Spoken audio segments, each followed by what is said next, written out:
तेरी मेरी कहानियाँ से सभी अपडेट पाने के लिए बेल आइकन दबाएं। आज की कहानी है कुछ तो शर्म करो। नारायणी आज सुबह से बहुत खुश है और सुबह से रसोई में घुसी हुई है। शांति देवी अपनी खाट पर बैठी बैठी बहू के यह सारे क्रियाकलाप देख सुन रही हैं। उन्होंने अपने पोते को अपने पास बुलाया और पूछा, बेटा आज क्या बात है? आज रसोई से बहुत खुशबू आ रही है।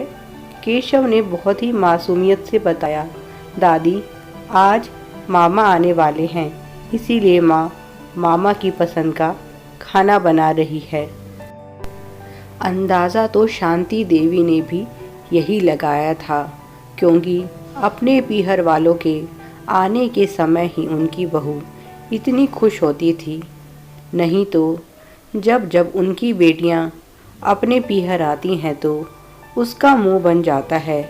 ना तो उनसे ठीक से बात करती है और ना ही उनके लिए इस तरह के स्वादिष्ट व्यंजन बनाकर रखती है। पर बेटियां भी माँ के मुंह में पीहर खिंची चली आती हैं, क्योंकि पता नहीं अब शांति देवी कितने दिन की हैं। उनकी उम्र 85 के पार हो चुकी है। शरीर बहुत ज़्यादा भारी हो गया है। अब तो उठने बैठने में भी तकलीफ होने लगी है। बुढ़ापा शायद यही होता है।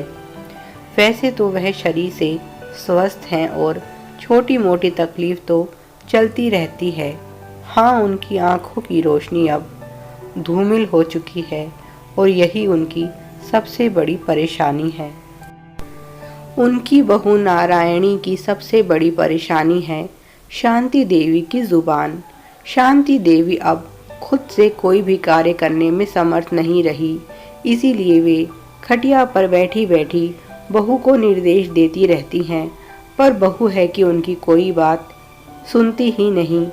अड़ोस पड़ोस की महिलाएं भी उनसे जब तब मिलने आती रहती हैं और उन्हें यही समझाती हैं कि अब तुम्हें क्या करना है। बहू का घर है, जैसा उसका मन करे करने दो, तुम बस अपनी चिंता करो। इस उम्र में 2 वक्त की रोटी समय पर मिल जाए और सेवा पानी हो जाए, यही बहुत है। वैसे भी ना तो वह तुम्हारी सुनती है और ना ही तुम्हारी कोई बात मानती है, फिर तुम बोलकर क्यों बुरी बनती हो। पर शांति देवी भी कहाँ मानती हैं। बहू उनकी चाहे सुने या ना सुने, जो कहना है वह कहकर ही रहती हैं। उनका बेटा राजेश बहुत ही आज्ञाकारी है। वह अपनी माँ की सारी बातें मानता है और अपनी माँ से बहुत प्यार करता है। वह शांति देवी को बहुत प्यार करता है। पोता भी अपनी दादी से बहुत प्यार करता है। शादी के कई वर्षों तक उनकी बहू को कोई औलाद नहीं हुई। शायद यह भी एक वजह है सास बहू के बीच कड़वाहट की। ऐसे में आस पड़ोस की औरतें जब देखो शांति देवी के पास बैठकर कोई ना कोई उपाय और कुछ ना कुछ युक्ति बताती रहती थी। पर कड़वे बोल बोलने में माहिर शांति देवी का इस विषय में मौन रहना सच में हैरान करने वाला था।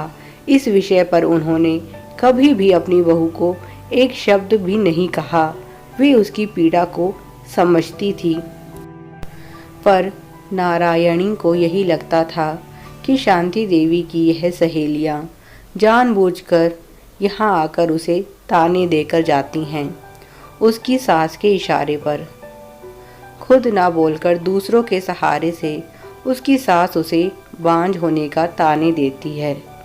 जिसकी जैसी सोच होगी वहीं तक वह देख सकता है। शांति देवी के प्यार को कभी भी उनकी बहू नहीं समझ पाई।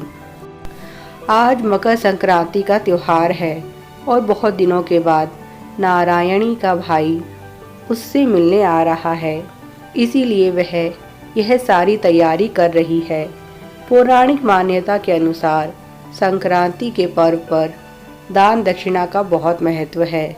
इस दिन सभी सुबह सवेरे नहा धोकर सूर्य देवता को जल देते हैं। शांति देवी सुबह नहा धोकर नए कपड़े पहनकर तैयार हो गई और बहू के भाई के आने का इंतज़ार करने लगी। यह बहू का बड़ा भाई है और इससे उनकी भी बहुत गहरी दोस्ती है। आखिरकार नारायणी का भाई आया। भाई को देख उसकी आंखें छलक पड़ी। बहुत दिनों के बाद उसे भाई से मिलने का मौका मिला था। वह सेना में काम करता था और जब भी उसे छुट्टी मिलती थी तो वह अपनी प्यारी बहन से मिलने ज़रूर आता था। सबसे पहले जाकर उसने शांति देवी के पैर छुए और उनके साथ बातें करने लगा। वह अपने किस्से सुना सुनाकर शांति देवी को खूब हंसा रहा था। थोड़ी देर बाद नारायणी ने भाई के लिए खाना परोसा। उसने पूछा, जीजाजी कहाँ हैं? तो नारायणी ने बताया कि किसी काम से बाहर गए हैं, तुम खाना खा लो। फिर वह बोला, ठीक है, तुम मौसी जी का भी खाना डाल दो। नारायणी ने थोड़ी सी खिचड़ी सास के लिए डाल दी। अपनी थाली में तरह तरह के व्यंजन और मौसी जी की थाली में खिचड़ी देखकर उसने पूछा, क्या हुआ मौसी जी, आपकी तबीयत तो ठीक है ना? शांति देवी ने कहा, हाँ बेटा, मैं तो बिल्कुल ठीक हूँ। तभी उनकी बहू ने कहा, इन्हें कुछ याद नहीं रहता, इनकी तबीयत ठीक नहीं है। वह तो यह व्यंजन खाने के लिए झूठ बोल रही हैं। बुढ़ापा आ गया है पर जीभ का स्वाद अभी तक नहीं गया। उसने सास को ताना मारते हुए कहा। बहू की बात सुनकर शांति देवी ने उसका पक्ष लेते हुए कहा, हाँ बहू, तुम ठीक कह रही हो, मैं ही भुलक्कड़ हूँ। रहने दे बेटा, मेरे लिए खिचड़ी ही अच्छी है। उनका मायूस चेहरा देखकर प्रताप सब समझ गया। उसने बहन को आदेश देते हुए कहा, तुम चिंता मत करो, इन्हें कुछ नहीं होगा और इनके लिए भी यह सभी व्यंजन लेकर आओ। शांति देवी किसी मासूम बच्चे की तरह सभी व्यंजनों को खुश हो खाने लगी। खाना खत्म होने के बाद प्रताप अपने भांजे के साथ खेलने लगा। प्रताप ने खेलते खेलते बच्चे से कुछ सवाल पूछे और उसे पता चला उसकी बहन का व्यवहार अपनी सास के लिए कितना बुरा है। वह तो उन्हें पेट भरकर खाना भी नहीं देती। प्रताप देख रहा था घर में सभी लोग नए कपड़े पहने थे और शांति जी ने पुराने और मैले कपड़े थे।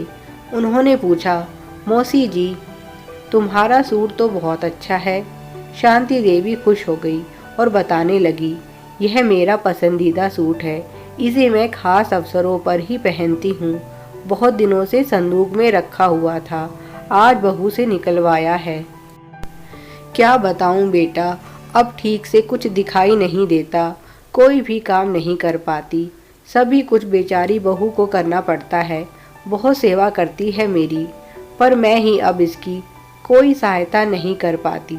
शांति देवी की खास आदत थी, चाहे वह अपनी बहू को कितना ही भला बुरा बोल दें, पर बाहर वालों के सामने अपने परिवार की बुराई कभी नहीं करती थी। प्रताप देखा कि उनकी बहन किस तरह से अपनी सास की सेवा कर रही है। उसे बहुत गुस्सा आने लगा। Please like, share and subscribe. Thanks for watching.